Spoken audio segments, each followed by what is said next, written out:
எந்தெந்த கிரக மாற்றத்தால் எந்தெந்த மாதம் என்னென்ன நல்லது கெட்டது நடக்கும், எந்த குழந்தை எந்த மாதத்துல பிறந்தா என்ன நோய் வரும், என்ன மருந்து சாப்பிடும், அப்ப எந்தெந்த உணவுகளை எப்பப்ப சாப்பிடணும்.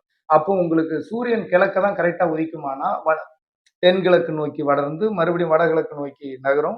வருஷத்துக்கு 2 தடவை கரெக்டா கிழக்குல உதிக்கும். இதை வச்சு 12 மாசத்தை கணக்கு பண்ணி ஒரு வருஷத்தை கொண்டுட்டு வாங்க. 365 நாள், 12 ராசி, 27 நட்சத்திரம், 9 கிரகங்கள் சேர்ந்ததுதான் உங்களுக்கு 48 நாள் ஒரு மண்டலம். இந்த 48 நாளுக்கும் நம்ம அணுக்களுக்கு ஒரு சம்பந்தம் இருக்கும். 48 நாள்ல நம்ம செல்கள் உடைஞ்சு புதுசா உருவாகும். அப்போ மருந்து 3 நாள் அப்படின்னா ஒரு 3 மாசம் சாப்பிட சொல்லுவாங்க. ஏன்னா அந்த 48 நாள் இன்னொரு 48 96 நாள். அப்போ ஒரு 3 நாளுங்கிறது ஒரு அணுக்கள் போய் இதனுடைய அணுக்கள் மறுபடியும் அடுத்து வளரக்கூடிய அணுக்கள் வீரியமா இருக்கணுங்கிறதுக்காக அந்த மருந்து. இப்போ ஒருத்தனுக்கு நோய் இருக்கு, அந்த அணுக்கள் நோய் இருக்கும்போதே அந்த மருந்தை சாப்பிட சொல்லி அடுத்து உருவாகக்கூடிய அணுக்களுக்கு அந்த வீரியத்தை ஆரம்பத்துல இருந்தே கொடுக்கணும்.